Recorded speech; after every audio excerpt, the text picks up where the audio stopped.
Corona and lockdown have affected us all. On both a business and personal level.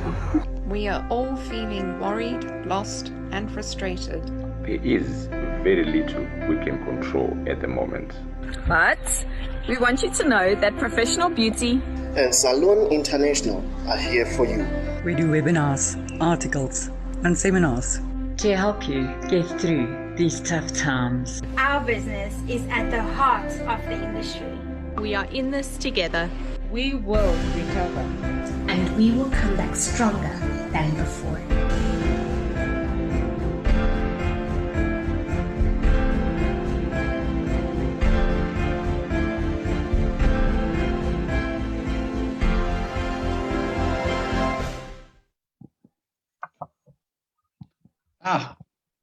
So there we go. Welcome to this afternoon's webinar. I'm Phil Woods from Professional Beauty, and we've got a nice little session this afternoon titled, Are You on Track with Your Reopening Strategies? And Marisa will be doing shortly be doing a presentation. Just wanted to give you a little bit of housekeeping. We've got the chat, which is fantastic for you to say hello, and Marisa, I'm sure will ask you to all say hello in a minute. But if you've got a question for Marisa or one of the panelists when you meet up with them, please use the Q&A in you'll see the tab at the bottom of your screen. Put your questions in the Q&A, otherwise they get lost in the chat. So that's what we need you to do. And without further ado, Marisa, welcome.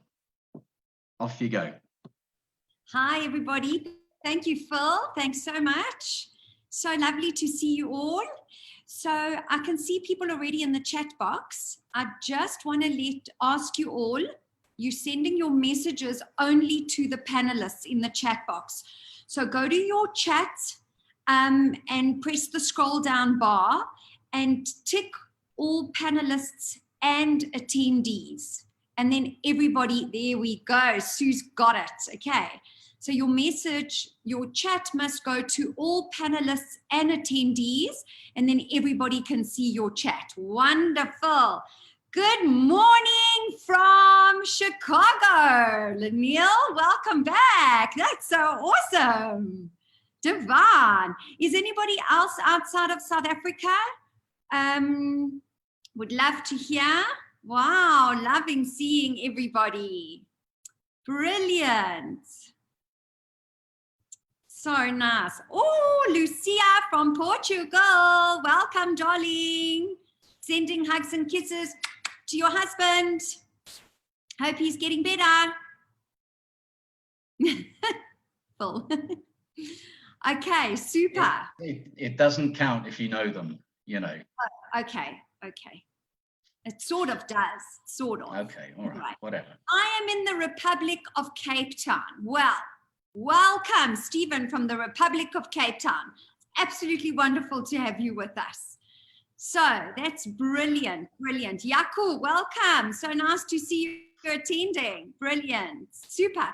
Okay, so before we get started, my usual, now that you've all said your hellos, do you want to go ahead and type in the chat box a word to describe how you are feeling? I'm sure I'm going to see a lot of the word frustrated and a lot of the word gatful and a lot of the word who knows what else. But let's have a look. Impatient, excited, Lucia, that's wonderful. Okay, frustrated and hopeful, good. Ready to start, yay. Optimistic, hopeful.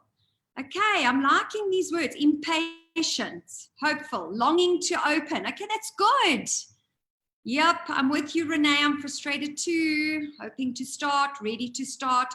Nerve-sighted. How's that for a new word, Phil? Nerve-sighted. Love it. Okay, freaking cold. I love that. That is very funny. Okay, can't wait to start. Also excited as I believe a new thing is coming. Oh, okay. Maybe you should share, Charlotte, what you know. Dineo, I'm glad that we never gave up. I love that. I love it. Well done. Okay, super, super, super. Okay, you can all keep chatting. I'm going to quickly get up my screen, the presentation, which isn't here. Okay, let me just call it up. Give me 1 sec. Super duper. Okay, Phil, are you able to see my screen? I am able to see your screen. Beautiful. Yes. Okay, Devon, that means everybody else can see my screen. And I also just want to make sure that my chat box is open so that I can see everybody's chit chats. That's the fun part of this. Okay, Devon. Oh, Lucia, that's so nice. Your husband missed my enthusiastic voice. I hope he's listening to me, because my intention is to cheer him up today. Lovely.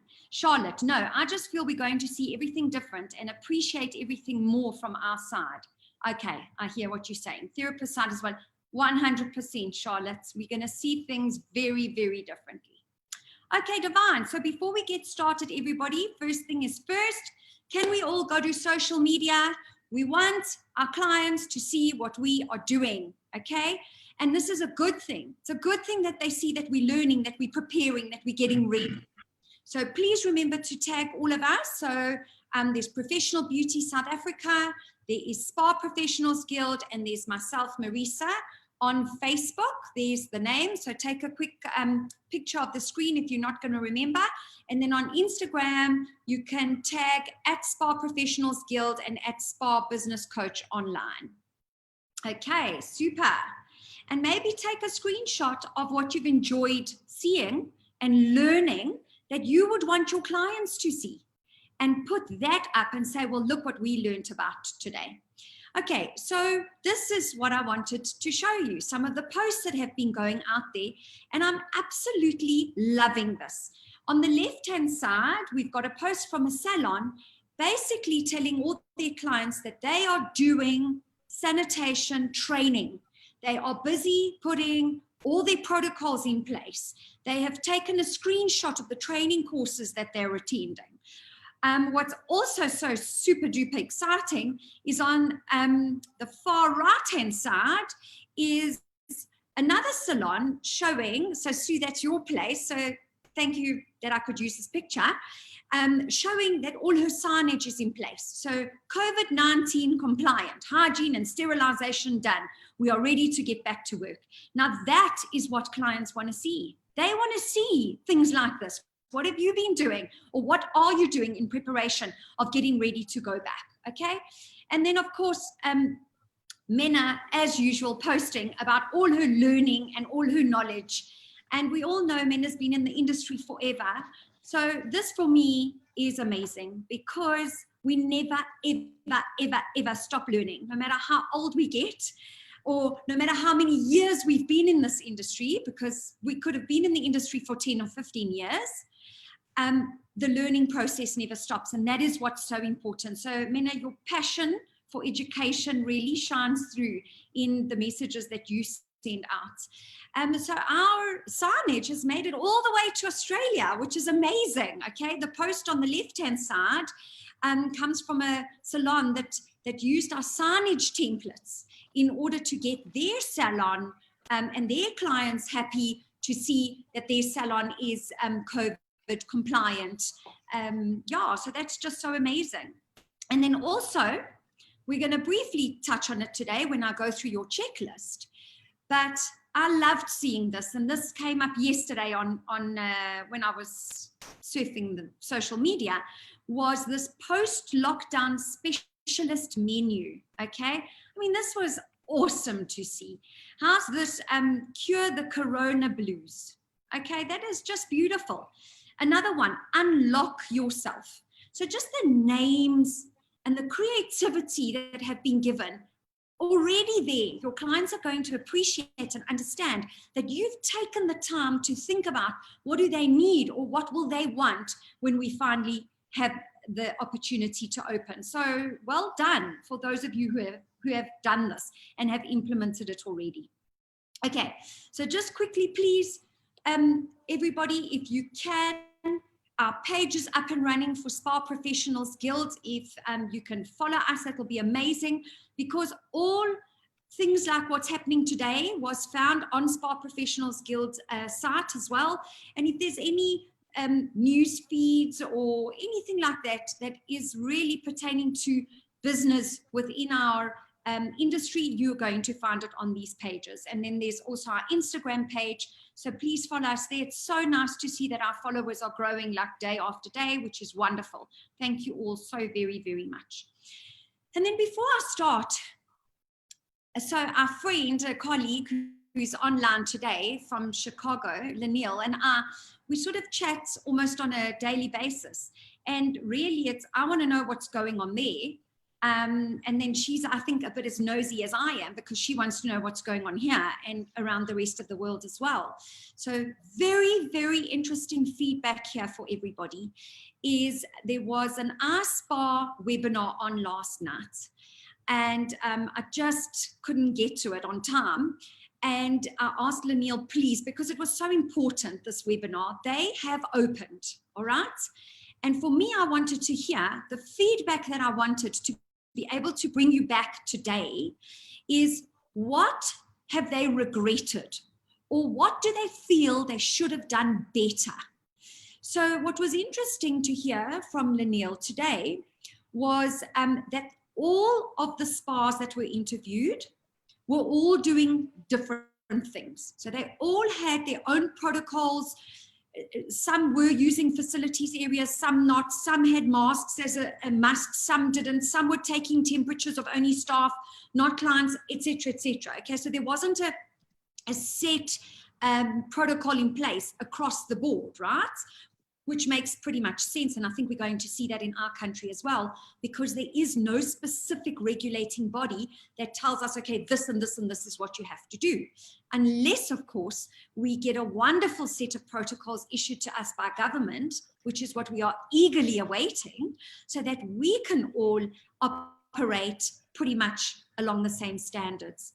But what I want you to take from this is what they said they regretted or would have done different. And have a look at those points. The first point is, I wish that we had staff come back sooner. Okay, so that is very interesting, that by the time they managed to bring the staff back, it wasn't enough time. Right, that's it. So now they'll just need to mute Terry. I've got to switch off. Hello? Hi, Terry, we just need to mute you. That's okay. Okay, so what should I do now? Now you just need to mute yourself, Terry. Mute myself. Okay, hang on. Poppy, come here quick. I've got lost it already. I've gone out. No, the video, you haven't gone out. The video is off. The video is off, which is great. Now you just need to mute yourself. Okay, I think you've got it right. No. No, I'm not. Okay, Terry, try and find the mute button. Okay, it's okay. Okay, super. All right. Great. Okay, so we're going to do a Q&A with Terry a little bit later on. So, okay, so let's get back to the feedback that we got from the USA. First of all is that they wish they had had the staff come back sooner. And their response to this was that they just didn't have enough time to train them, that nobody knew what was going on. Everybody was just like, you know, getting treatments done and getting through this rush and this wave of craziness, but not super focused on you know, the protocols and exactly how things have to be done, or the SOPs. They needed more information regarding the phasing in. So we're pretty much in that boat. Okay, they're saying they didn't have enough time to prepare. So what I'm going to discuss with you today, I want you to think in the back of your mind that if we get told we could open on Monday, a few days from today, are you and your staff fully ready to take on clients on Monday? Fully. From signage, oh, brilliant, Sue, well done. From signage to SOP training, to how guests are going to be allowed in and out of your salon, to implementation of SOPs, the whole lot. Have you started a wellness program with your staff? I mean, I'm going to go through everything with you, okay? But we have an opportunity here to learn from the countries that have opened. So I'm going to take you through where you should be by now, so that if they say to us Monday, we're opening, great. And if we're not, well, you know what? We are ready, and that's the difference. The other point is a separate line item for COVID expenses in the budgets. Okay, we predicted this from the beginning of these coaching sessions. I have predicted that we are going to have to build in COVID expenses as a line item in our budgets, okay? COVID surcharges. They wished that they had implemented a tiny surcharge on every treatment to help them cover all the COVID expenses or the PPE expenses that they had to implement, okay? So we discussed this in one of our coaching sessions as well. I really, really hope that you have this in your plan. So all of you who are saying, yes, we are ready to open, is your COVID care surcharge or how you are going to recover some COVID costs. Have you got your plan with that? The other one is they wish they had ordered more retail stock, okay, because they ran out first 2 days. The other one is an additional receptionist and phone lines, more phone lines to be able to take bookings, okay? Now, hopefully, you've all done your VIP lists, which is part of my checklist today with you. And if you've all done your VIP lists, you aren't going to... Pinch out for bigger. Terry, you need to mute, my darling. Okay, where do I mute? Because I can see you now. That's can fine. You hear me? Yes. I can unmute. I can mute Terry. Oh, thank you. Hi, Terry. Thank you. I'll do that now. Okay, thank you. Maybe you chat to him, Phil, and separately. Just tell Terry what's going on. Yeah, okay. I will. So hopefully you've all got your VIP lists going, because if you do, you're not going to have this problem, all right? And then they also wish that they had brought back more staff at opening because there weren't enough hands on deck. Okay, so this is just interesting to read and see and hear what's going on in other parts of the world. And let's learn from this and try and prepare ourselves for all of this. Okay, so here's your checklist, everybody. Okay, so take a screenshot of this. Excuse me. Please take a screenshot of this, everybody, and see how you are doing against this checklist. So the last time I was on with Professional Beauty, this checklist had 5 less items on it, okay? We've added on 5 items to help you get even further prepared. So for example, do you have your sanitation guides? Do you have SOPs, standard operating procedures? Have you either written them or have you written them and implemented and trained them? Okay.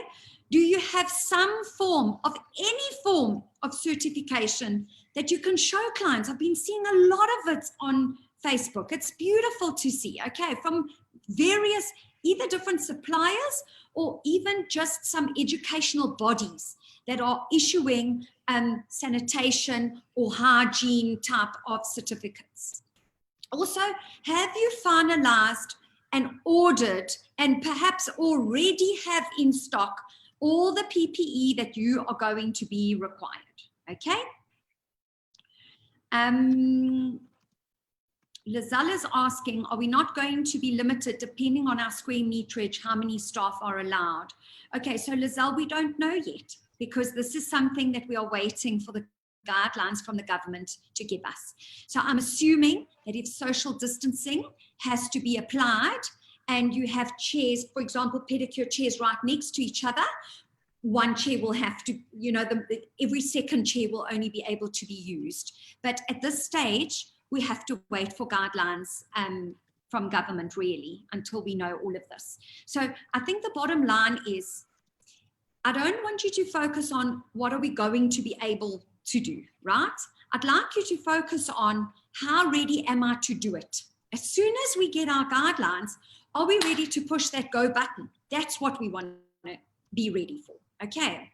Have you sent out a safety survey to your clients? Have you been in touch with your clients? Have you started doing online virtual consultations?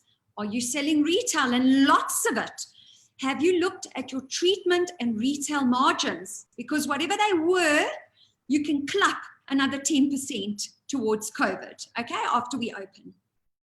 Is your VIP list, I'm going to go into that in a few minutes, full, totally full, and is it ready to rock?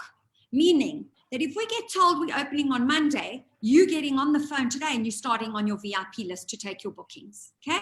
Have you reworked your treatment menu and done any post-lockdown promotions or nice treatments?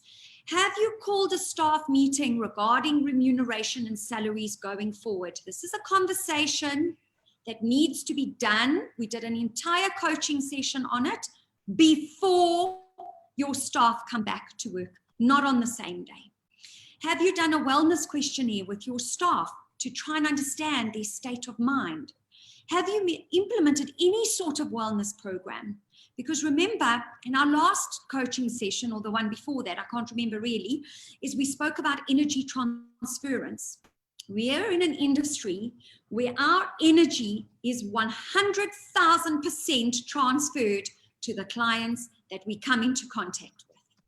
If we have a staff force that are mentally not in a good space, that energy is going to transfer onto the client. So your staff's well-being is but crucial. Okay, so have a look. I hope you've taken a picture here just so that you can see where you're at when it comes to this. And we're going to go through now in a little bit more detail the absolute essentials of what you need to have done by now to be ready. Okay?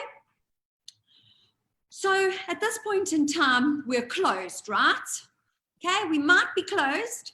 The message is going out to our clients, but we are still absolutely awesome. Okay?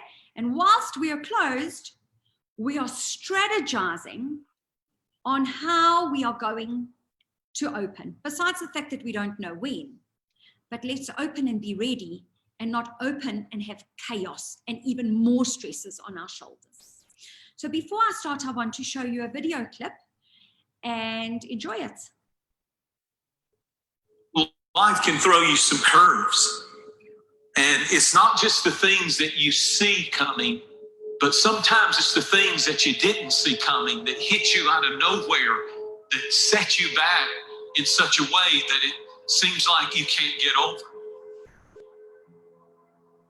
And you've reached your limit and your bandwidth is full. You already said, I can't take another thing. And then out of nowhere, here comes something you didn't see coming and you're in it. And in your homes, somewhere in your heart, these words are echoing.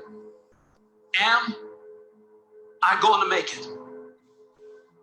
When you get into a tight spot and everything goes against you until it seems that you cannot hold on for a minute longer, never give up then, for that is just the place and time that the tide will turn. There are times when your energy feels so depleted that you want to give up, that it looks just totally impossible. And I can tell you from my own personal experience, don't give up then. That's when you've got to fall forward, when life is kicking dirt in your face.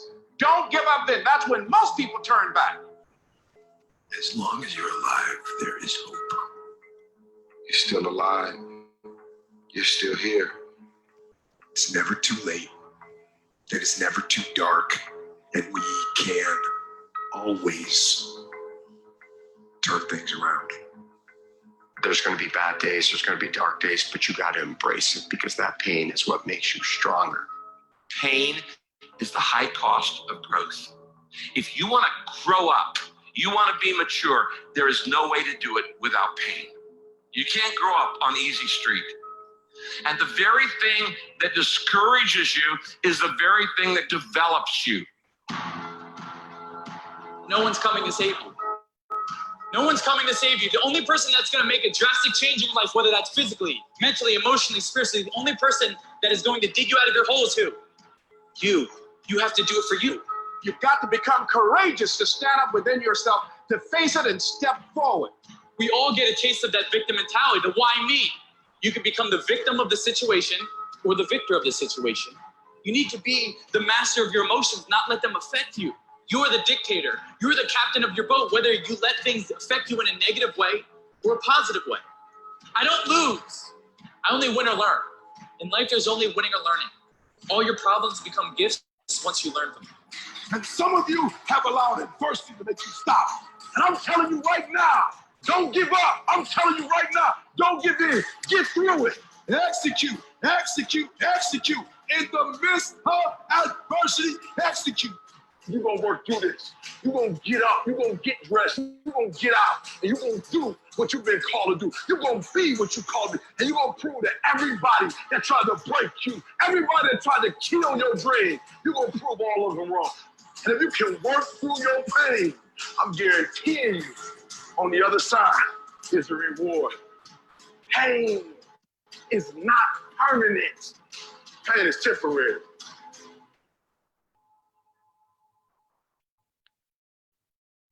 Okay, how powerful is that video clip? Okay, so yeah, pain is temporary, everybody. We can do this. Okay, so when you feel like we just can't do it anymore, and I'm going to end off today with another slide. That is a new word that I have, it's become my word. It's going to be Marisa's 2020 word, that I'd like it to be the whole industry's 2020 word, but you're gonna have to wait till the end of the session to see that. So what I'd like you to get your mind around is going into this checklist and going back to work is mind over pandemic. Okay, so it is what it is. We're in it. We're all in this revolting struggle, and it's time to get our mind over this pandemic and put the focus and energy into what we can control and leave what we can't control alone. Okay, because it's going to suck energy that our businesses, our staff, and our families need from us. So, number one. So today's session, just for everybody so that you know, is about reopening strategies. There's a ton of them. I'm going to go through 7 main ones today. And what I love about these 7 main ones is that they all speak to what Laniel was saying the USA spas had wished they had done different. So please, everybody, there is merit in this, okay? If you get this right, you're going to have a much easier phase in to when we start working again. But are your VIP lists ready? Do you have a list of services that all your clients want? Have you checked in with them that you can perhaps add another treatment on? Because remember, one of the things that we as a company has recommended on our standard operating procedures is that you keep clients in the treatment room for as long as possible. So instead of them coming today for a manicure, tomorrow for a wax, the next day for a facial, the next day for a massage, if that's the services that they want, we want to keep them in the treatment room for as long as possible for various reasons, okay? We're cutting our PPE expenses, and we are also not having clients in and out of rooms all the time.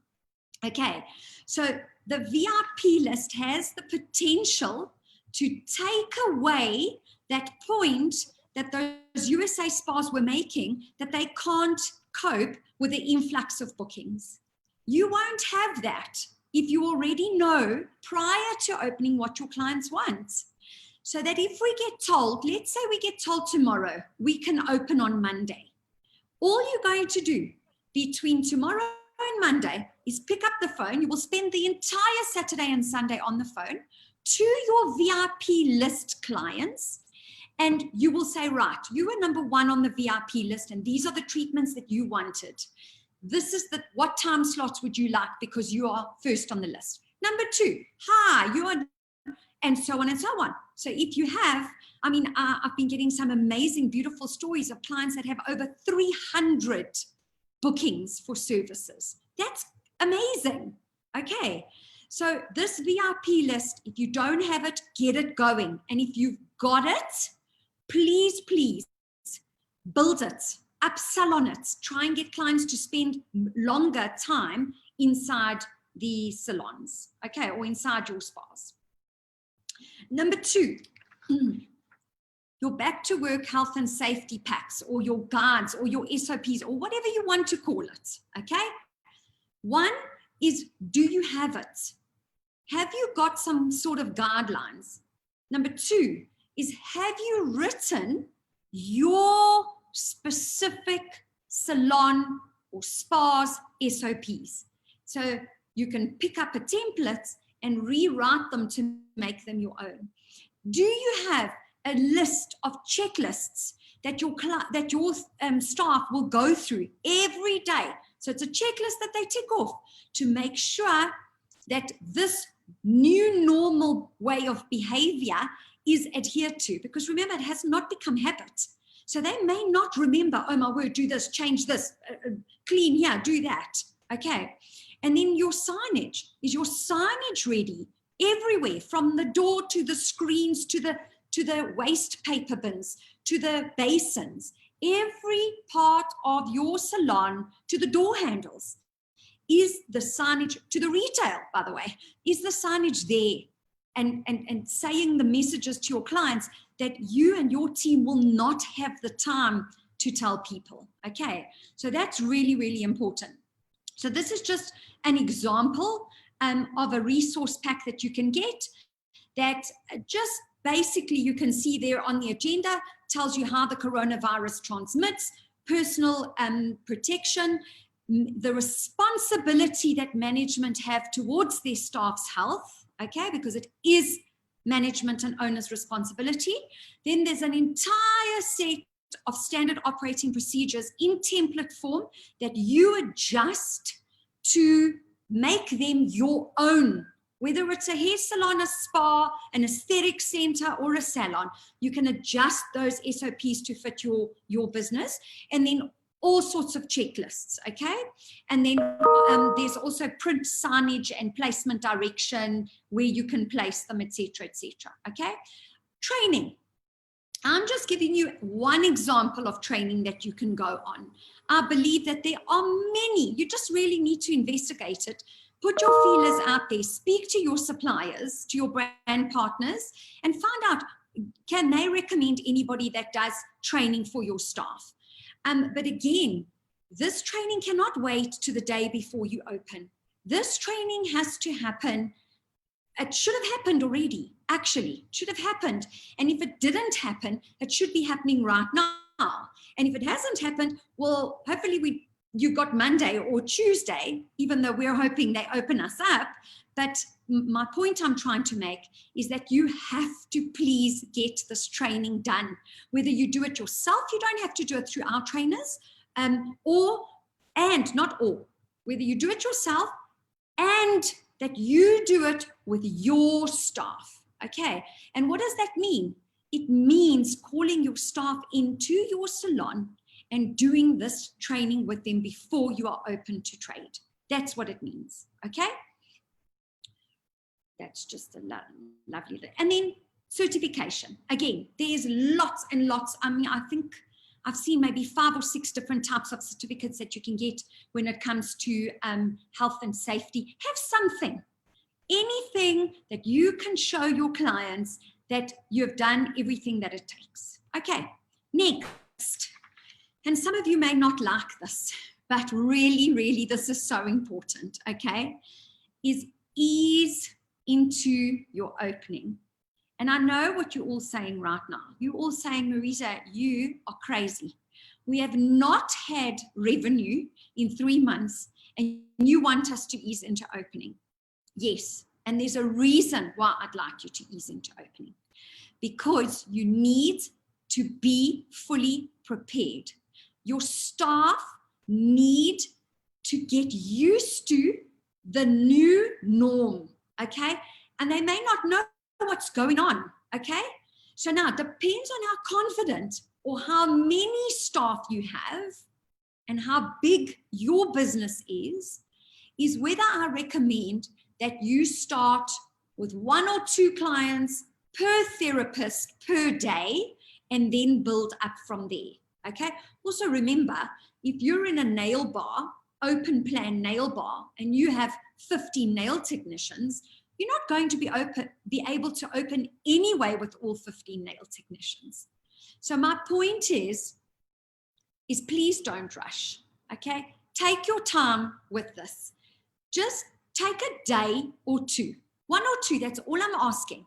Take a day or 2 to find your feet, for your staff to find their feet with clients. So this is after the training. So you're first going to do training. That's without any clients present. Then you are going to ease into opening. Okay.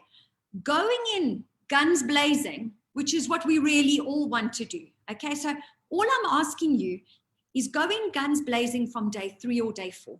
Give yourself a day or 2, because mentally as well, what is going to happen is your staff are not prepared for this. I promise you they are not. Lucia, who opened in Angola, Lucia, if you'd like to go into the chat box so that everybody can also read how everybody was so like upside down. When you, on the first day that you opened, and you had said to me, like, it takes so much getting used to, and not everybody is used to everything. So this is what I'm trying to say to you, is try and ease into this opening and take it easy, and the better prepared you are, the better it is for everybody. Okay. The next one is take responsibility for your team's wellness. It is your responsibility as owners and managers to make sure that your staff are well. And that doesn't just mean that they can arrive at work and that they can get there and that everything is great and that, you know, that is not what this means, okay? What it means, Terry, you need to mute yourself, please. Phil, can you mute Terry, please? I want that. Phil, sorry.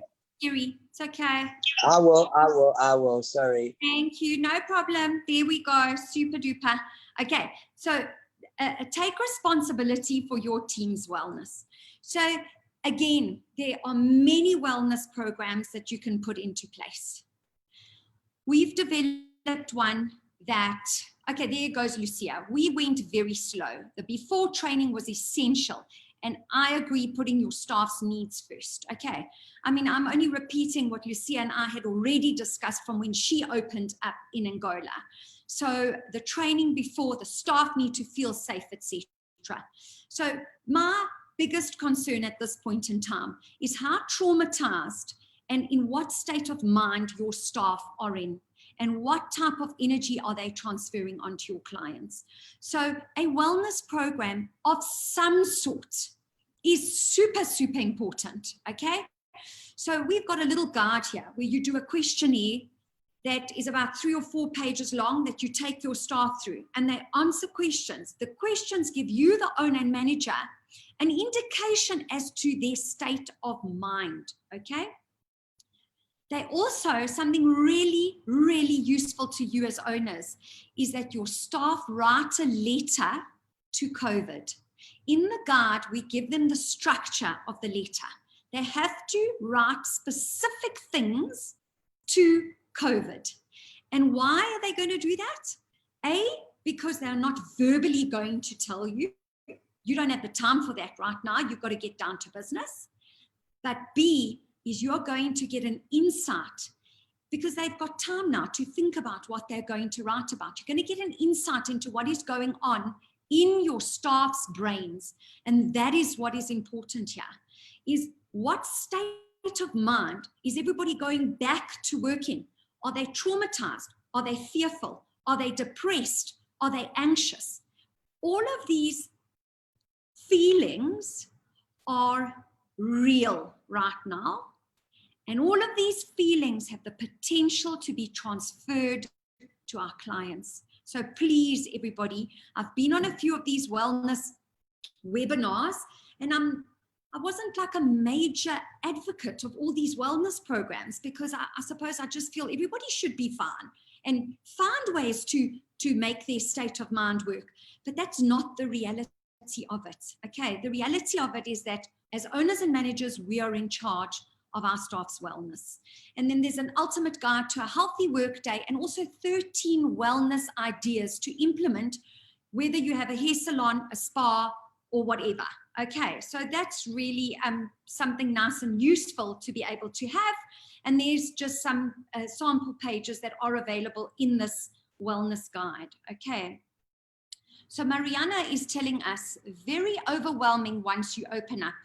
Clients are also unsure about everything, as well as therapists.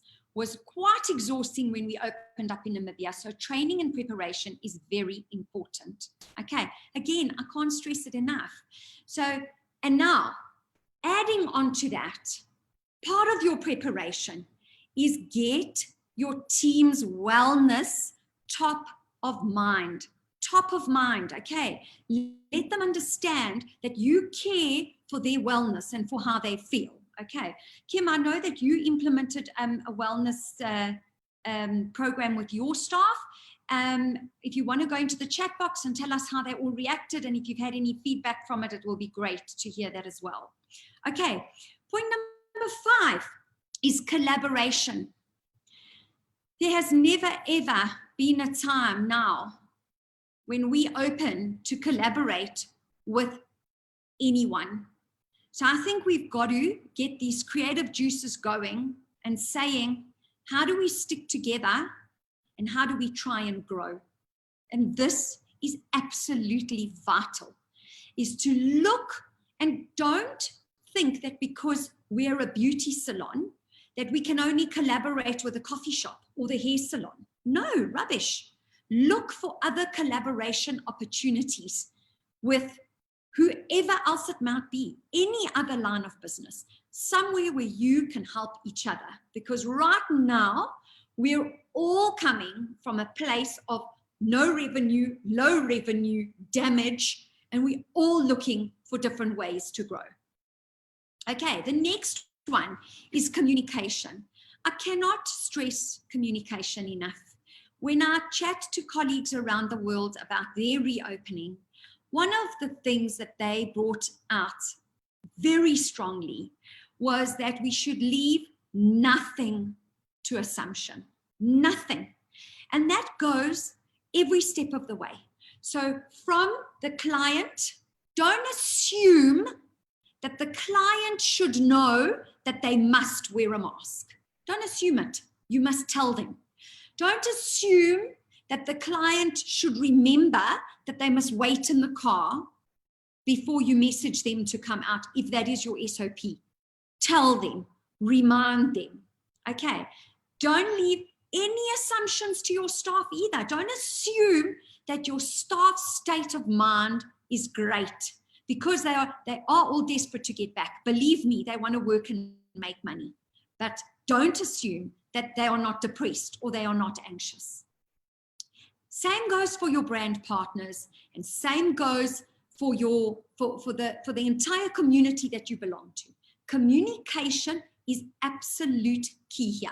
If you're dealing with landlords, don't hide from them. Okay, everybody goes, well, no, I'm just avoiding the subject. When it comes, then it comes. No ways. Communication, communication, communication is absolutely vital as a strategy for you to reopen successfully. Okay. And then, okay, so Kim is saying absolutely stunning. I met with my team on Tuesday and everyone was feeling down and demotivated. The wellness program was so well received. My ladies were excited to get started with their letter to COVID. I think it's going to allow them to vent about how they are feeling. Okay, and that's exactly what you want. You want to get inside your staff's head and fix their state of mind or assist them moving forward. Then one last thing. Everybody is looking forward to seeing, yes, we're open, okay? So I have another idea for you. Why don't you approach what is about to happen, hopefully soon, not as a reopening, but as a relaunch? Why don't you pretend, and I know some of you don't want to pretend this because when you first opened your businesses, it was such a humongous task that you said, I'll never do that again. Well, we're on the verge of doing that again because we all have to relaunch our businesses. So don't look at it as a reopening.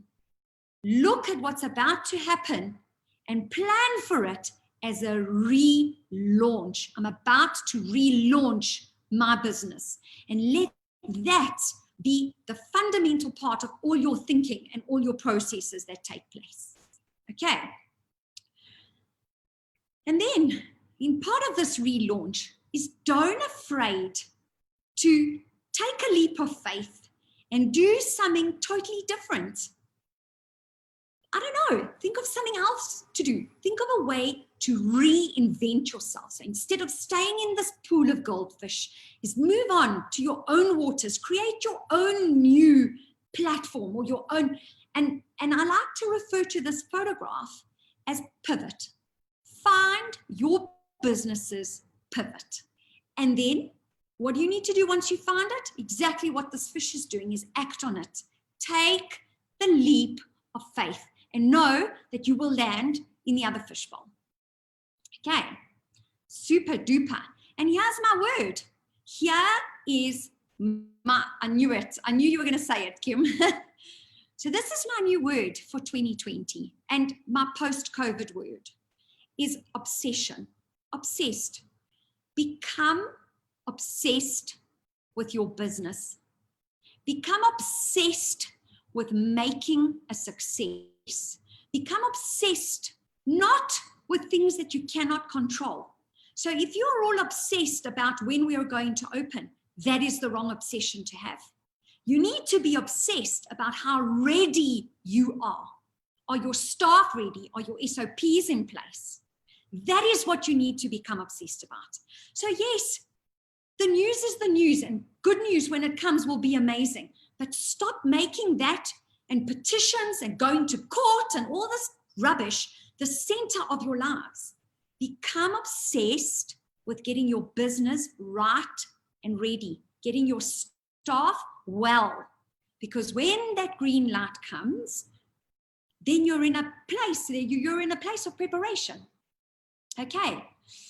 So last but not least is a question that I have to all of you. Who would like to run a better and more profitable business? You're welcome to go into the chat box to answer that. I'm hoping that this chat box gets flooded. That's what I'm hoping. There we go. Okay. Yowza. Okay, I can't keep up with these. Super. Okay, well, that's great to see that everybody here is working from the same place. Okay, so I'm going to help you with how to do that. Hopefully, but I think I am. And we start our business management training that is for our industry. We start that on the 18th of June, okay? And what this course is aimed at doing, it's aimed at taking you through 6 different modules about how to run your business more successfully, how to double your digits, how to have a better, happier staff force, etc., etc., etc., etc. Okay.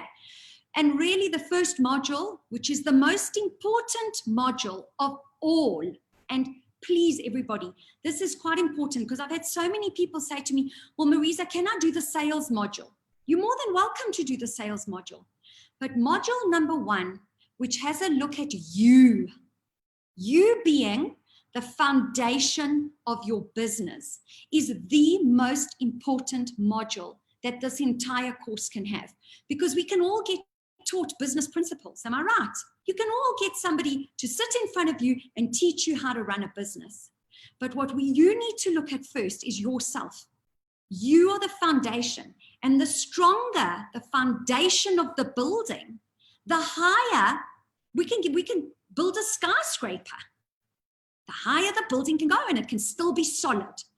And that is what we're going to look at first. So I'm not going to, people are begging me, Marisa, let's do marketing, let's do sales, let's do staff. Absolutely not. Our first module is going to focus on you as the manager and you as the owner. You're going to do a very in-depth and probably maybe uncomfortable self-assessment where you're going to look at yourself and analyze yourself, analyze the culture that you are instilling in your business to see, do you have the right culture that fits the business that you are running? Okay, so anyway, anybody want any more information on this, you are super welcome to get hold of me. But basically, here's what happens. It's an in-depth self-assessment. We look at your management style. We look and you develop a canvas of your job description. Okay, because, I mean, do you even have one? As the owner of your business, have you ever written down your job description? We look at attributes for successful leadership, corporate culture, strategic and operational thinking, 8 critical attributes to a guaranteed successful management career. Okay, so, and basically how this runs is that there's 2 group coaching sessions that are free of charge, and the module takes you 1 month to complete. Okay, so you can send me if anybody needs any more information. Otherwise, you can just log on to Spa Professionals Guild's Facebook page, and it's there. The information and everything that is covered is on there. Okay. So lastly, before we turn to our panelists with some exciting questions, so I'm going to ask you all to go into the chat box again. We have 2 choices, everybody. 2 choices.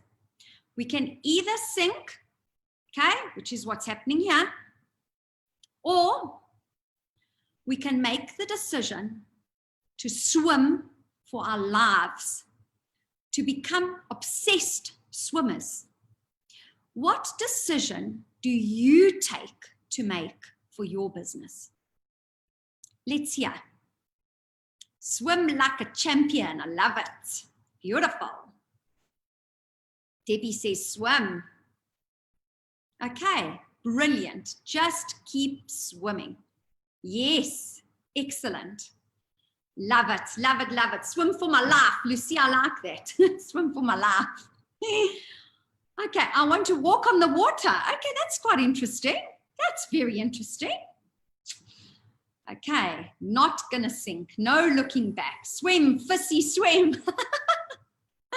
That's brilliant. Kick harder and faster. Swim in the blue ocean. I love that because we've been talking about blue ocean strategies with Carl from ESP, and this is about brilliant, brilliant, brilliant. Okay, so super. Phil, I'm done my presentation. I'm going to stop the share so that we can see all our panelists and the chat box can continue. So Terry, you can finally unmute. Come on, Terry. Now he's muted. And you can finally unmute, Terry. We can't hear you. Free. Now, there we go. Okay, so let's welcome all our panelists. Should you what, Terry? Hello. I said, should I start? No, we will start. We're gonna start. We're gonna start with the questions, okay? No, I was gonna start by just saying, you've just made me shit myself. Excuse my language. God, there's so much. You made me shit myself because I thought I was like so on top of it and so organized. I've got my sanitizer, my disposable this, my disposable that. But my God, there's just so much more to it than what I actually perceived. So thank you, Marisa, for all that incredible information. I have been doing a lot of what you've been saying, but to be quite honest, it's quite mind-boggling and quite unnerving what you've actually shared with us. I'm in awe of you and your ability and your fabulous command of the English language and everything you've shared with us. It's just been such an eye-opener. Thank you. So I'm going to shut up now, just listen to the other panelists and see if there's anything that I can add. Fabulous. Thanks, Marisa. Super. Tanya and Lourette, I don't know if you want to show your videos if you'd like to. It would be nice. Hello. Hi. Hi, everyone. Hi. Phil, do you want to hit it or do you want me to get it going? I'll do the, you get it going. Go on. Super. So I think thank you, first of all, to the three of you. I know you are all three super busy people. So thank you for taking the time to join us on the panel.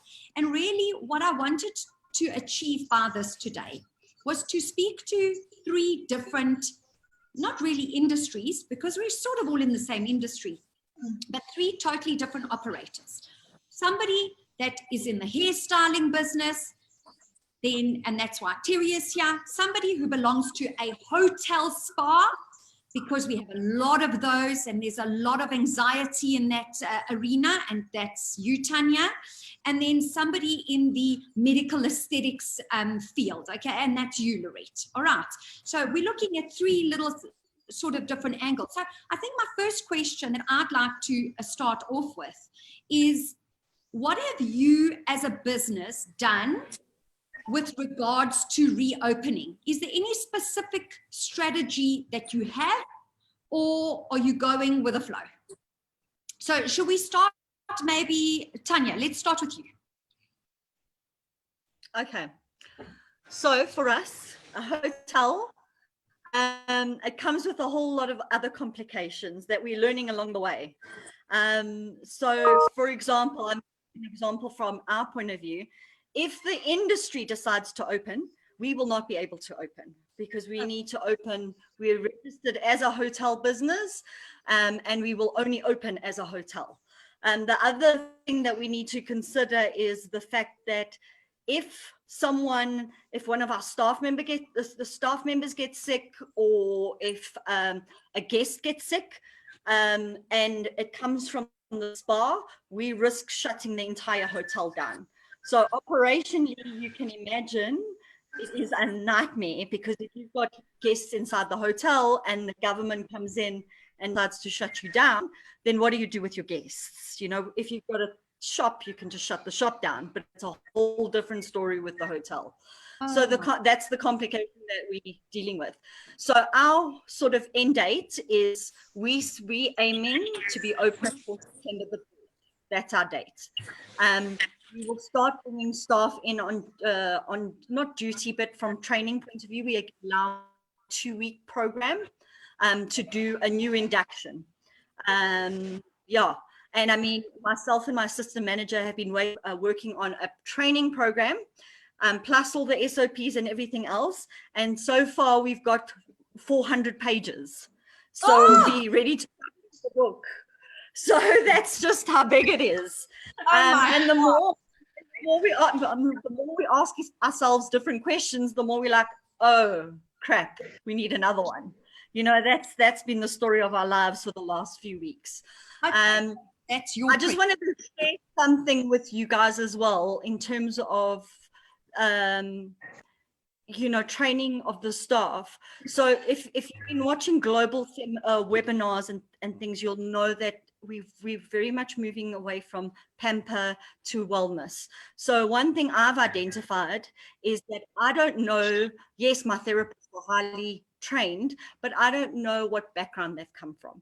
So I've now had to incorporate how being in a salon or having treatments boosts your immune system, so that we're moving away from the whole pampering to this is actually part of your well-being and part of your healthy state of mind and your body's health. So that's something I've had to incorporate in. So I just wanted to share that, because you know, I think everybody could benefit from that as well. That is amazing. Love it. So just on the back of that, Tanya, one of the things that we've advised that as part of the staff well-being program is that the managers or owners replace or invest, it doesn't have to be a huge amount of money, in an immune boosting shot of drink for each staff member instead of a morning coffee, just to start getting the staff's buy-in into wellness and not just you know, pamper, but am I getting well? So that's brilliant, Tanya. Nice. Okay. And then Lourette, you. Yeah, so, you know, I'm in the aesthetic practice and we've been operational for since level 3, the doctors. So we've been in the practice and on skeleton staff doing the whole thing. So as soon as I heard, about all these different things that we're going to have to implement in our businesses to be able to welcome patients back to the practice, I started on the SOPs and all the PPE material that we need to incorporate to be able to operate safely for our patients and for ourselves, of course. And I must say it was a lot of work, but I love that you said it, that I literally became obsessed. I'm a very detailed oriented person, and I went through every single manual I could find from A to Z, and I made sure we had all our I's dotted and our T's crossed. And I must say we are in the practice and it's been going well. The screens are up, the face shields are on, masks are there, doctors are operating efficiently. And I love the shot, Tanya, that you also mentioned, because we are also doing a lot of the drips that we've incorporated for staff as well. Another thing that I really like was that wellness chapter with your staff, to make sure that everybody's mindset is right. To start this whole project and to reopen your business and to be scared or negative or sad, focusing on the bad things, is not going to be the right foot. So what we've done is we adapted our mindset, we changed to the new normal and rise from it, because there's a lot of positivity in it and I've seen it already starting. So I'm very excited for what's lying ahead. Okay, well that, you know what, at least the fear and of the unknown, you've, because I haven't been in a practice that's been working, but you've already made me feel a little bit more comfortable. That there is a silver lining and a new normal that we're going to get, and that you've adapted to it. So that's wonderful. Brilliant. Okay. Terry, tell us from your side, your turn. The microphone is on you. Tell us how you've prepared for reopening. Can you hear me? Yes. Am I on? Loud and clear. Okay, I've been open from the 1st of May in my hair lab. And I put everything in place from day one. Sanitizing station at the front door, a very perfect sanitization. We opened the shop 2 days before. We removed every single product in the shop, literally thousands and thousands of products, put them out in the corridor and sanitized the whole shop. Every single client has to sanitize their hands. Every single product, even though it's been sanitized, is wiped with a wet wipe, a sanitizing cloth at the reception desk. We have a screen, we have the Perspex screens at the desk. And, you know, it's just become just the norm. It's become the norm. I walk in there and, you know, they kind of know I'm there, but, you know, you forget the boss is standing there and you'll forget to wipe a product, or you'll forget to ask the client something pertaining to the sanitizing, and within days it just became the norm. Right, I am really quite I want to say quite casual and quite chilled about this whole thing. Maybe I'm wrong, maybe it's my age, maybe whatever it might be, but I'm quite chilled regarding the whole situation. I'm in the salon now, and if I turn around, you might be able to see my stations behind me. They are all prepared and they're waiting. Every second station is prepared 1.5 meters behind. There is gloves. There's a box of gloves. There are disposable gowns. There is a sanitizer. There's my Barbicide bottle, and there is and we have disposable. We lost your face now, Terry. Oh dear. We lost your face. And his sound. Holy guacamole. Terry, come back. Oh dear. Terry. He's probably muted and video offed. Yes.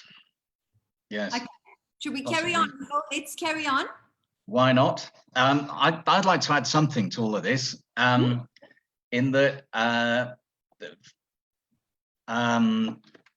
your husband, funny enough, has shared a link with me, and it's a salon in the States that has been open, and two of their staff had the virus, and they have tested 140 people that visited the salon. Not one of them has contracted it from these two staff members. And the health authority over there are quite laid back about it, because they were able to track everybody that had visited the salon and had been treated by those two clients, which, you know, I mean, the story we put on our social media and it's on our website, so visit that for the link.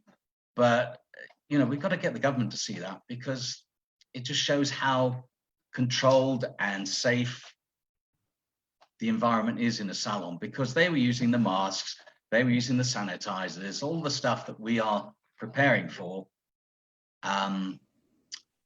So that message just has to get across. And I just wanted to share that with you. It just shows that what we do in this industry works. That's brilliant. Yeah, that's brilliant. And then maybe I can, while we're getting Terry back on somehow, I don't know, I'll have a look at my phone in a minute. But maybe Lourette and Tanya, let's ask the two of you. Do you predict, and I know it's difficult to predict in these times at the moment, but do you predict that any treatment is going to be more or less popular? Terry, hi! You back? Yeah, hey, guys. Okay, I'm sorry to do this to you. You have no idea. The same thing happened to me. It was the same person phoned me right in the middle of, and I went out, and I've had to come back in again. Should I carry on with someone else in the middle of their presentation? No.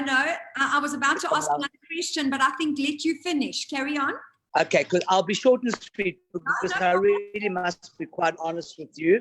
I'm in the salon, and I'm doing whatever I need to do. I have got everything in place, re-sanitization. I'm not using towels. I'm not using gowns when I open. I'm only using disposable towels, disposable gowns. It's going to make life a lot easier for the staff. I think the clients are going to feel pretty good about it. I haven't got them with me now. They're being delivered tomorrow morning. I'm going to post them. I've also got movable Perspex screens, like in a hospital. We've got a couple of those for clients that feel uncomfortable and want a little bit more privacy. I've got those as well. And as far as the staff is concerned, I've got the temperature gauge that we have to do when we come in. But what I am doing is everything that you've said, Marisa, when you started, regarding where do they come from, are they healthy, are they coming from a high risk area, and all those things are being put in place at the moment. I have got a roster where my staff will be working Monday, Wednesday, Friday, Tuesday, Thursday, Saturday. Half and half will work Sunday, and then they'll reverse around. I've told all the staff that they have to be available. If they are not working on it, if they are booked from Monday, Wednesday, or Friday, and someone particularly wants them on the Thursday, they have to be very flexible and be able to change their day off. They mustn't say, oh, well, you know, like I'm working part-time, because as you said, this is going to be a time where people are battling to make ends meet, battling to put food on the table. I mean, staff already are desperate to get back to work. And I think there's going to have to be an enormous amount of discipline, because as we all know, we are an undisciplined industry. We are an undisciplined industry. I've been here for 54 years, and I'm talking from experience. I'm not talking crap, excuse the expression. We are undisciplined. We like things our own way. Hairdressers are all spoiled little brats, and they're going to have to change their attitude big time. This is a lot more serious. I'm contradicting myself by saying I'm quite chilled about it, but I'm chilled about it when I listened to Marisa, what you said about before. There was just so much you said and so much I was digesting, and there's a lot that I have been doing and there's a lot I am doing, but there's a lot that I haven't been doing. We are preparing rules and regulations. Like, you know, I've removed every single thing in my staff room. There is no fridge, there's no cups, saucers, nothing. I have been told before, and during looking at certain things, no magazines, no teas or coffees, and staff are going to have to go out of the mall or out of the salon to buy their lunch and eat it on a bench or somewhere, not in the staff room, and leave the cups and saucers and food all over the coffee bar in the shop for everyone else to clean up after themselves. I am doing all those sort of things and making things a lot cleaner, a lot safer, particularly for my staff, because it's very important that our clients are safe, but it's even more important that we, as the operators and our assistants and the girls that are at high risks, having to travel in buses and living in high risk areas, it's important that their health is also tip-top, really important. They're going to be screened every single day before they come in. If they've got as much of a sniffle, they'll be sent home. So I really am pretty pedantic about cleanliness. I've always prided myself on the fact that I've had one of the cleanest salons in town. My clients have said they can eat off the floor.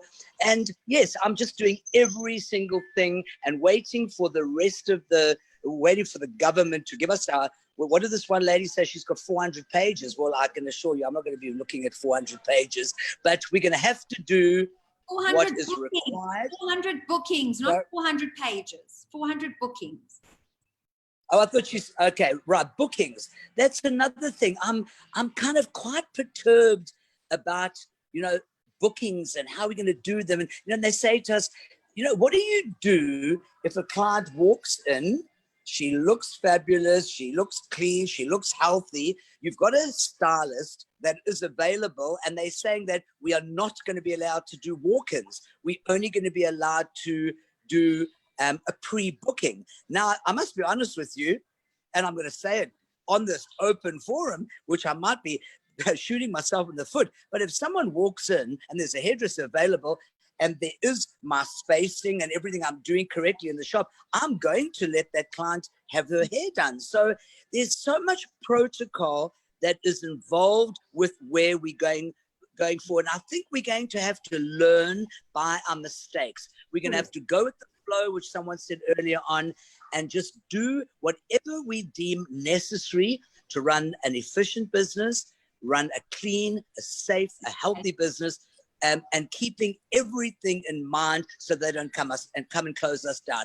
But I believe that I am jacked and I know what I'm doing. I've been around for long enough, and I think it's going to happen. I think if we all just, just get our heads around everything and do what is necessary, I think we're all going to come out of this pretty strong, pretty comfortable. I know we've all taken a hell of a knock, but we're not the only ones who've done it. The restaurant businesses, the beauty business, it's been tragic for everybody. And I just like to take this opportunity now and saying, guys, I'm with you. I love you all. It's been sad, but we've all been in the same boat, and we are going to see the light at the end of the tunnel. Good luck to everybody. I'm not going. I'm going to carry on listening, but I think I've said enough, and I think I've said as much as I need. Okay.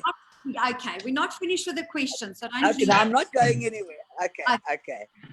So back to the question, Lourette and Tanya, specifically for you. So I started half of it. Do you predict any treatments are going to be more or less popular post-lockdown, but not just initial post-lockdown? I'm saying to be continued. If there's anything in your mind or any prediction that you have there. Well, from my side, is the injectables is definitely going to be on a rise. increase. The leads coming in for Botox and fillers has been crazy. So I think that's the first one that's going to increase here. And then going forward, I can't see any specific treatment decreasing or procedure. It's really been, our leads have been active. People are wanting to come in. So yeah, I'm looking forward to what's coming. Okay, brilliant. And Tanya, from your side, anything you predict? Look, from the guest feedback, it doesn't look like it at the moment. We ourselves have made decisions to not allow certain treatments, just in the initial phases, just to make sure that, as you said, we do a slow startup. So we'll offer, but things like hammam and the Razul we won't initially offer. And then, but I do think what we will need to all think about is more wellness-based activities, especially if the guests aren't allowed to the facilities from a spa environment. So we are looking at improving our value adds to our guests. So that's something that we're working on. Okay, perfect. And I see Lucia is saying for her, massages have decreased because clients are weary of the personal touch. So that's quite interesting to hear that, I suppose. And then I think it might be wary. They're more wary of the personals. I think it might be a typo. Okay. They're a little bit cautious of the personal touch. You say weary, and you from England say wary. Cautious. Yes. Yeah. Cautious, wary. Cautious. Okay, brilliant. Phil, do you have another question? Because I've got 2 more, but I mean, do you have any so far? You carry on for a minute or two. Yeah, I do have, but I would like to know from all 3 of you is, have you been retailing, number 1? And then on the back end of that question is, have you seen a big shoot up in your retail because that's all you could do, and especially after that initial lockdown? So I think, Tanya, let's start with you because I think your answer is a bit quicker. Okay, so I did try and jump on the bandwagon and then got told off very, very quickly. Unfortunately, going back to the fact that we are registered hotel business, we were not allowed to retail, but I found a way around it. So I've spoken to our suppliers. So what I'm doing is I'm referring our clients to them. They are charging the normal prices to the guest, and then they are giving me a credit on my account for the profit. So I've got credit building up in my supplier account. So that's my sort of decoy around it. Okay. And it's working quite well. Brilliant. Okay, that's what I wanted to know. Great. Awesome. And for you, Lourette? Yes, there's definitely been an increase. The nice thing about this was the lockdown sort of pushed us out of our comfort zone. We never really had to have an online shop.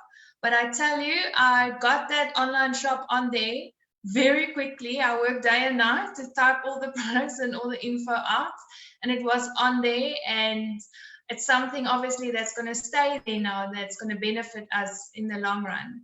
So that I'm very grateful for. And yeah, product sales definitely increased. Amazing. Okay, Terry, from your side, retail? You know, I just want to just reiterate, just ask the question again, please, that we all answering, because I'm trying to take in so much. So the question I is, can't hear you. Yes. Can you hear me now? Now, yes. Okay, so the question is, question, have you been retailing?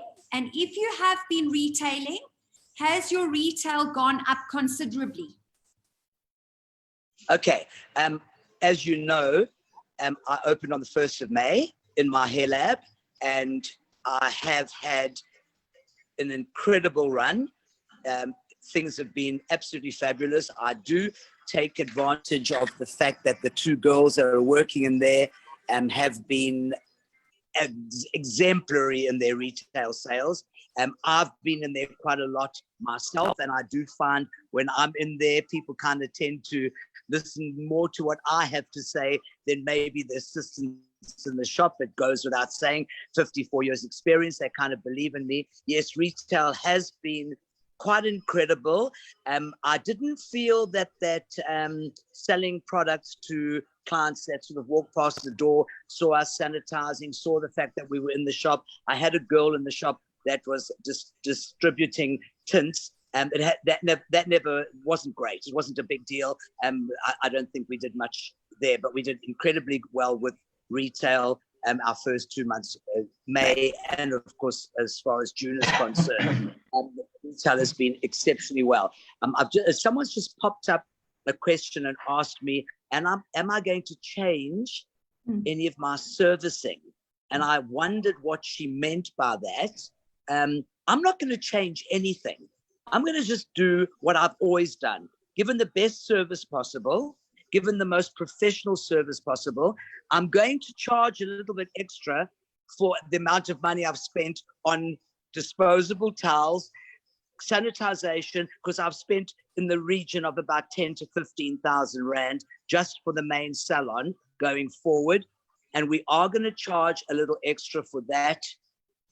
Let's say a 5 or a 10 Rand service charge on a docket to pay for a disposable towel and a disposable gown, because the disposable towel is 5 to 9 Rand, the disposable gown is 7 Rand. Everything adds up. It's not going to cover the costs, but of course I must cover the cost myself as well. But going back to servicing, I'm just going to make sure we do and have a better service than we've ever given. I think the clients are going to get a better service because the stylists are going to be much more committed, much more dedicated. I'm going to put far more demands on them that they need to spend time with that client and welcome her back and let her know how much she was missing while she wasn't in the salon. So retail, yes, we're flying. Okay. If that's the answer. Beautiful. Okay. Love it. Thank Phil? you. No, I'm not retailing. Sorry. The question I had, because the impression I get is very much that people are eager to get back to the salons. And with Tanya and all the bookings she's got that she can't yet fulfill, Lourette open and doing treatments on the aesthetic side, and obviously Terry with all his retail visitors, I get the feeling people aren't actually that afraid. There's not this perception of fear that the media seem to portray. And am I right there? Is that, because you deal with more people than I do, am I correct? Yeah, who do you want to start with, Phil? Tanya. Obviously, we're not open yet.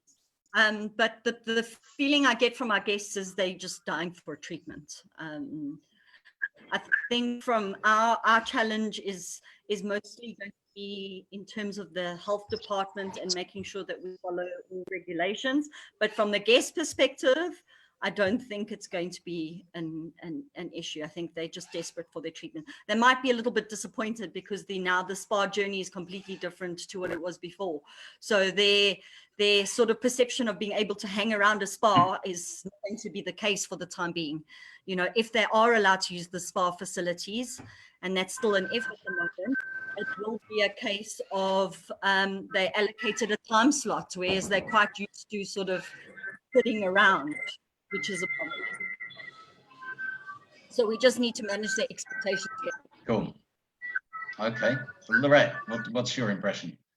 Yeah, so all the patients that has come through already to see our doctors, they are very keen. I said earlier that we're almost on the point where we have to stop them and say, no, look, we can't.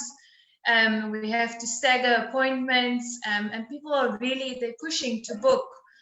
I don't know if it's the frown lines that's forming during lockdown or what it is, but they're definitely very eager. I can't see it being a problem going forward. And like I said, leads are coming in, and they are not, it doesn't look like patients are quite phased over it. We've reassured our patients of the necessary guidelines and protocols that we've implemented. Like Terry said, we've got our sanitizing stations up, we've got social distancing happening in the practice, people waiting in their cars before they come up for appointment. So all necessary precautions have been taken and sent out to reassure them. So yeah, okay. I think everybody is very happy to come back. So just a question on that, just because I'm the way my mind works, the things like staggering appointments and the precautions you put in place, these are what you feel should be in place? Because the government, I don't think, have been very clear. No, they haven't. So what we've worked on of so long was from the medical board, from the aesthetic medical boards. And that's also just everything that we have been discussing going forward. We're just being as safe as possible, not taking any chances, one patient at a time. We removed all our linen in the lounge. We removed the couches in the lounge. We've got plastic chairs. So we've really gone to a far extent. And how's it been for you, Terry? Obviously, lots of people visiting the shop, I'm assuming. I said it earlier on. I'm going to just reiterate. I think that people are extremely casual about the whole thing. I'm going to say something now which might upset the whole apple cart, but I actually don't care, because I've always been straightforward, honest, and upfront. There are hairdressers working everywhere. They are working in people's homes. They are working in B&Bs. There are salons in smaller areas that are in back car parks where you can get to, which I know, and I've seen that there are people. And I've actually approached the people and said, and they've all said they are so casual about it. They're so relaxed about it. They're not wearing masks. They're doing the hair. So we're going to be doing everything we need to do. But most people are so actually chilled and relaxed about this. It's quite scary when we feel how much we're going to have, when we realize how much we're going to do. But your question is, what are people? No, they're not really perturbed. They're not really neurotic. They're not hysterical. They're walking past the shop here and saying, can't you do my hair now? Can't you just do it now? Come on, do it. You know, I'm saying we're not open. We can't. But they don't. All they want to do is get back in the chair. And I don't think they'd walk in here, and if I had 10 clients in a row, I don't think they'd actually give a damn. They'd be sitting down and say, I really don't think that people are going to be as neurotic, as hysterical as we all perceive to be. I think it's quite relaxed, to be quite honest. I think it's going to be, you know what, I'm going to make sure that I'm a high-profile person. I have a feeling that within a week of me opening, I'm going to have inspectors here to see that, is Terry Scott following protocol? Well, you know, he's going to get a big surprise because I am going to follow the protocol. But I can tell you right now, as far as I'm concerned, people are very chilled about this whole thing, very relaxed. That's my perception. Guys, I'm going to have to say goodbye. I was supposed to pick up a grandson from school about 15 minutes ago, and they've only just restarted. So I thank you all for this webinar. I hope you don't mind me leaving now. I'm sure I've said probably more than I should say, but that's me. I always put my foot in my foot in my mouth. But guys, good luck to everyone.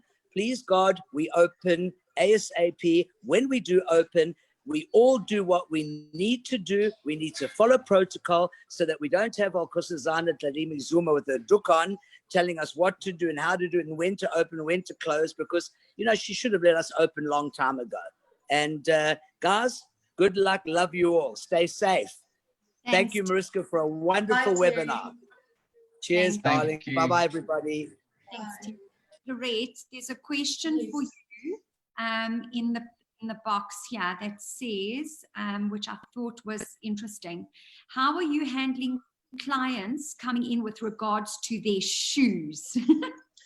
So that's interesting because there's so many SOPs going around that says they either need to take their shoes off and wear other shoes. in airtight, that they bring with in airtight packages and then use that, or we issue them booties, disposable booties when they come in. Or the route that I took was, I actually have a very nice sanitizing spray, and you can spray it on anything. You spray it on your computer, on your phone, it won't damage anything. And you can spray the patient from head to toe, basically, as they come in. So we use that to spray on their shoes, on the top and the bottom, in conjunction with taking their temperature, hand washing, sanitizing with it's a foot pedal hand sanitizer at the entrance, and then they log in. Okay. So they don't touch it. We use our own pen and we write their details down. So yeah, it's quite a process, but it gets done. Okay. And then somebody's asking you, what is the sanitizer that you spray? Do you know? Can show, hey? Show. Yeah. So it's Omni Protect. Oh, you can't see Omni Protect. Okay, maybe put it in the chat box, Lourette, if you can. Write it in the chat box, will be great. Okay, and then, I mean, Phil, I don't know if you've got, I've got one last question, but if you've got, maybe you go for it. Yeah, I will, sort of. And it's to the attendees, really, that, so the reason I was asking the question about the fear factor was, my impression has always been that people want to go back to salons, whether it be a hair salon or a beauty salon or a spa. And as long as they are confident that the salons are visibly practicing good SOPs, you know, and the face masks and all of that sort of thing, they would walk in tomorrow, you know, or tonight even. And that obviously we're all very frustrated that nothing's happening with the government at the moment. So I just wanted to know, we've had several petitions in the past, but they've been very much industry related as opposed to client related. Should we be, rather than sitting on our thumbs, creating another petition, but from the client, getting the client to say, I want to go to my beauty therapist today, because we've got court cases, but nothing else is happening. So should it be something we would do as a collective industry and not as one association or whatever else? And I just wanted to see what the people would say in the chat regarding that, really. Okay, so let's hear. Anybody can tell me, should we do another petition? Is it a waste of time? Well, but from the clients. But do you think it should be in the form of a petition, or do you think it should be in the form of a social media viral campaign? Well, yeah, we'd use all of that, but we need to collect names, if you like. We need people to have a say somehow. I don't know. Let's see what everybody else thinks. Tanya, what do you think? Look, I personally, I've been quite involved with everybody, and I've seen quite a few things going around. And the general consensus is that the government doesn't understand how industry works. And until we've clarified that with them, I mean, I've just told you about all the documents that I've done, only to realize, and a lot of it comes out of the hotel industry as well.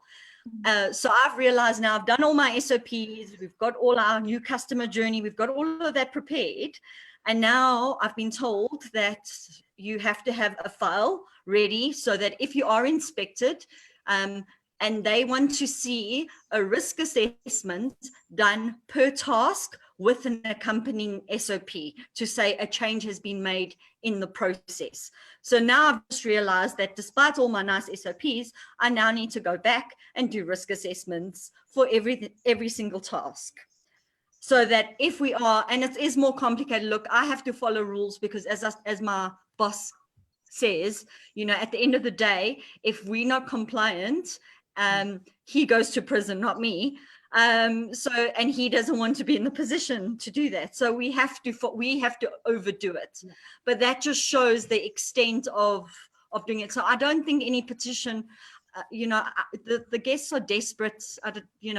We're doing as much as we can from an industry point of view to get them on board, but they need clarity that we know that we know what we're doing. Okay. So that's my feeling. Tanya, there's a question here from Karen asking, are you planning on opening your spa with your full staff complement, or are you going to phase in an opening? In terms of staffing? Yes, in terms of staff. When you said 1st of September, are you going to full staff? So just to give you an idea, we had a cleaning company which was outsourced. So when we locked down, we got rid of our cleaning company. So I've now also created a long list of other duties that now COVID duties that need to be done. So you need to have a COVID supervisor, for example, someone who checks the checklists. You need to make sure the PPE equipment, so someone who distributes the PPE. So there's a whole bunch of other tasks plus cleaning duties. So we're not going to be bringing any of those people back on duty.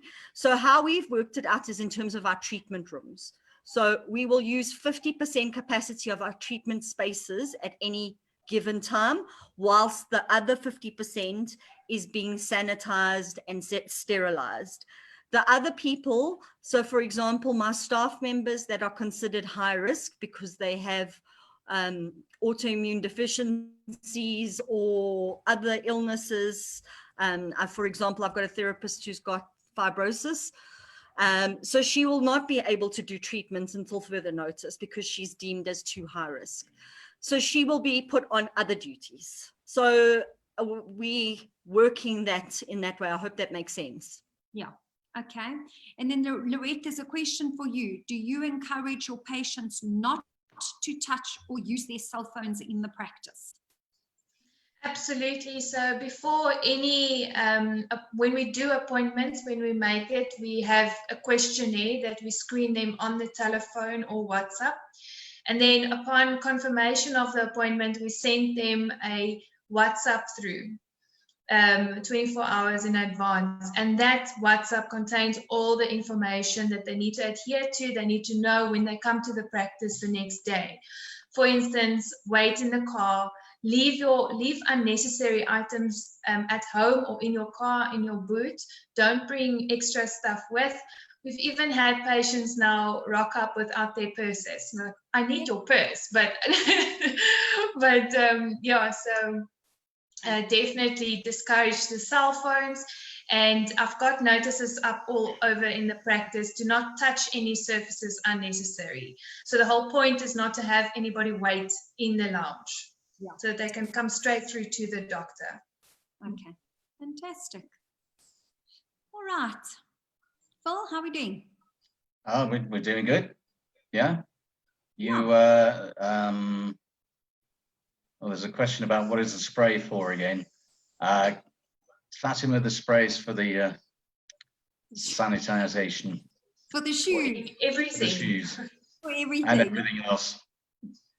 I see somebody asked if you're not going to get, is the spray not going to make items wet, or that it's not, it's an aerosol. You spray it on your phone, on your keyboards. It's really nice. Okay, sounds amazing. Phil? Cool. Good. No, I'm done. Are we good? I think we're good. So yeah.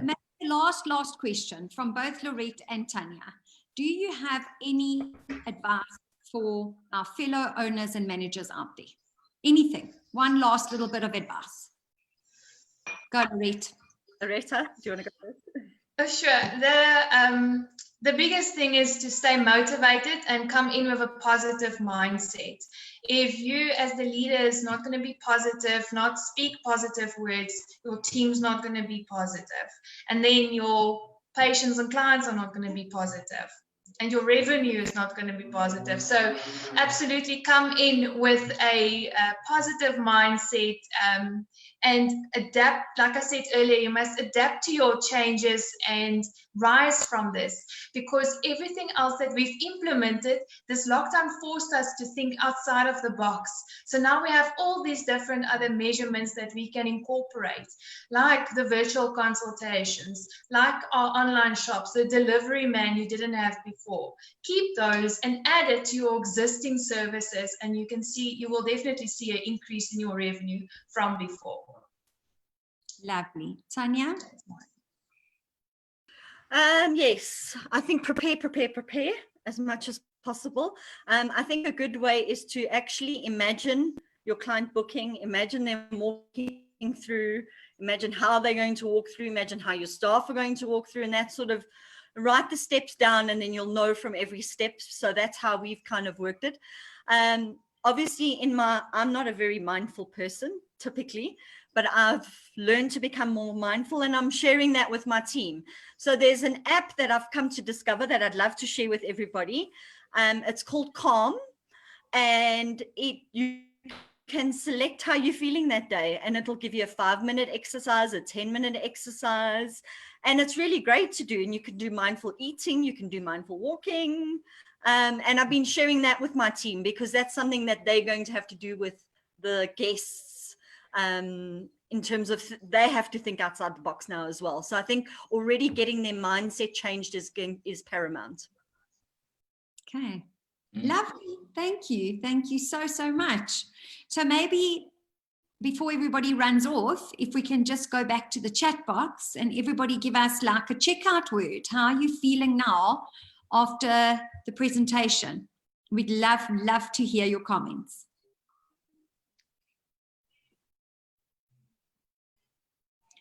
Come on, in your own time. Everybody's furiously There we typing. go. Look at that. No, when it started, that obsessed. I love it. Obsessed. It's the best. Great. Motivated. Obsessed. Excited. Great session. Feeling motivated. Okay, I love it. Now we're excited, but a bit more nervous. Feeling on track. Optimistically obsessed. Right. It's great. Brilliant. Positively obsessed. I'm going to make my staff crazy as I'm obsessed with hygiene. That's awesome. Cool. Oh, that's wonderful. Okay, Phil, I think we're good, eh? I think we are good. Yes. Thank you for Marisa for doing that, and Tanya and Lourette as well for attending. We will be doing more of these again next week. And hopefully maybe the government will give us some good news very soon. So thank you all. Thank you for attending. Thank you, Professional Beauty, for putting these weekly or bi-weekly. Thank you for doing it. The industry really appreciates it. Thanks, Phil. Well, thank you as well for helping. Okay. Cheers. Bye, Bye now. Bye. Bye. Bye. Bye.